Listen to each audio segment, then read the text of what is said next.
What is up, friends?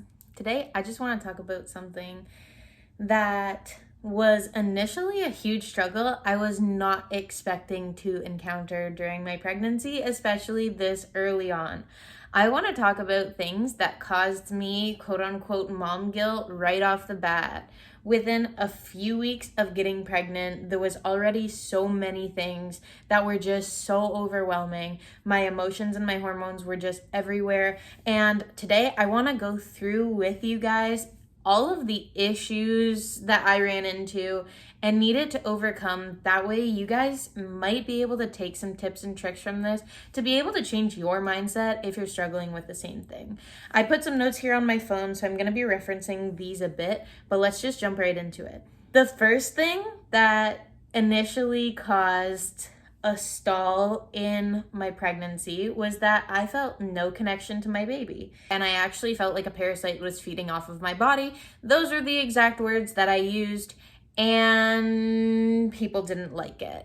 I first realized that you can't talk to anyone and everyone about your feelings in regards to pregnancy. You have to be talking to people that have already been through it and understand exactly how you feel and what you're going through and what kind of things that you're experiencing.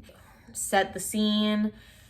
I was doing a highly competitive job that's male dominated, so I'm not in my wheelhouse of doing things in flow state. I'm really pushing myself to be out of my comfort zone every single day, and I needed the energy that my baby was taking. So because of that, my performance started to lower. I felt really tired, and I felt like I wasn't being successful at my job or at taking care of my body to actually nourish this baby.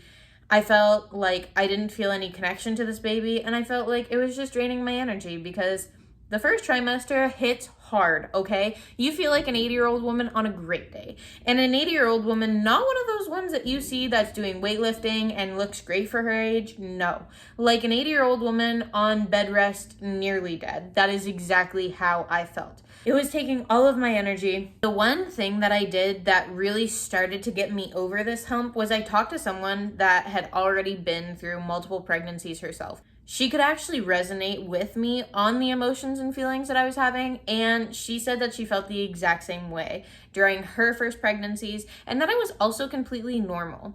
I feel like also as I was going through my pregnancy, the more that baby grew and started moving around, this helped build my connection over time. And ultimately, looking back, when I started having this dilemma, it was way too early in my pregnancy to even have a solid relationship with this little being that was growing inside of me. And he was probably the size of a raspberry. So I mean, how much connection can you feel that early on? I just had to be patient with myself and with the process that I was going through. And over time, my emotions and my feelings totally did develop, and I did create a relationship with this little one.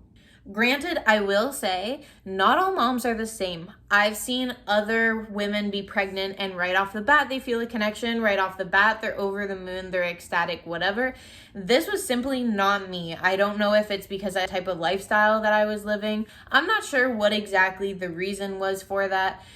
But at the end of the day, I just wasn't feeling it. And some women are going to, some women aren't. And there's a ton of factors that go into that. But just know, no matter where you are on that spectrum, it is completely normal. Some women go all the way up to giving labor and past that and still don't feel a connection to their baby. But it is definitely something that can be built by changing your mindset. Another issue that I ran into with having such low energy, I was like, going back to the parasitic thing, I was like, there is a parasite living in my body, taking my nutrients, taking my energy, taking everything. I realized at that moment that I had tied a lot of my self-worth to my character of being someone that was always in action, always showing up, always pushing the bar and achieving at a consistently high level that kept on growing higher and higher and higher. So at that point, now this did take time for me, but I started a transition where I diminished the things on my schedule and I created boundaries around me saying no, me saying that I didn't have the energy, or sometimes it was the mental capacity to actually do whatever thing. And I stuck to those hard lines and those boundaries because at the end of the day, I am the person that has been with me for the most time in my life. That's undeniable because everywhere I am also there. And I just had to stick to my own word and protect myself, my mental peace, and my sanity at that point because, oh my gosh, it was getting hard. It was getting very, very hard with the demands that I had in every aspect of my life because I've always been a very expansive person, and it really took a huge hit to my character and my self-image when I wasn't able to perform at those levels anymore. So I had to readjust my schedule and my routines to a point where I could actually fulfill all of the needs that I had in every area of my life and still be able to grow and expand. But that just had to look different for me for this chapter of my life. And then afterwards, another thing that I've been telling myself is that all of these things are going to come back, and it's just a question of when, not of if, because the more that your child grows, the more independence that they have on their own, and then the more independence that you're going to have to be able to go to your life and your routines the way that you had them before, or a modified version of what you had before. That thought was something that I still keep in my mind to this day.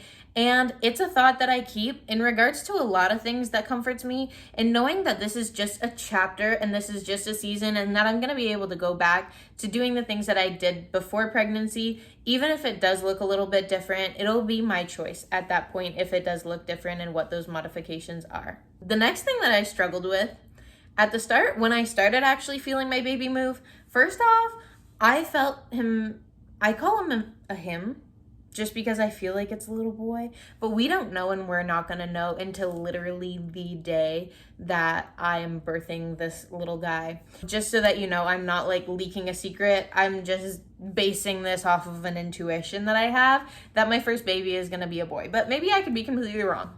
So at the start, I did not enjoy the feeling of my baby moving. It gave me the same ick to when you put your feet in water and there's like little fish that come up. Whoa, I can't even get through the sentence. There's little fish that come up and then they touch you. Oh my God, no. I had the same feeling of being grossed out and wanting to be beside myself, like literally wanting to crawl out of my body and then observe what's happening from another person's point of view and just no longer be a part of it when I first started feeling my baby move. And I felt him move very, very early on. Like, I'm talking 12, 14 weeks. In my first pregnancy, it's very out of the norm to feel a baby that early, just because a lot of women don't know what to kind of expect. So like your second time around, you're like, oh, I've done this before. I know what it feels to feel my baby move. And then you're able to pick up on those subtleties even more. But for me, I'm just very in touch with my body and I feel everything. Like I feel shifts in energy, everything. So ultimately, I felt this little guy and I got the ick right off the bat. And I was like, oh shit.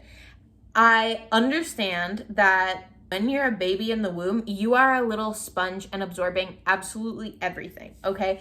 And I knew that I didn't want to be giving my baby those feelings of like, your mother is literally disgusted by you right now. So I knew I had to change it right off the bat. Now I've turned my mindset to just knowing that this is his way of like just saying, hi, I'm good, everything is good.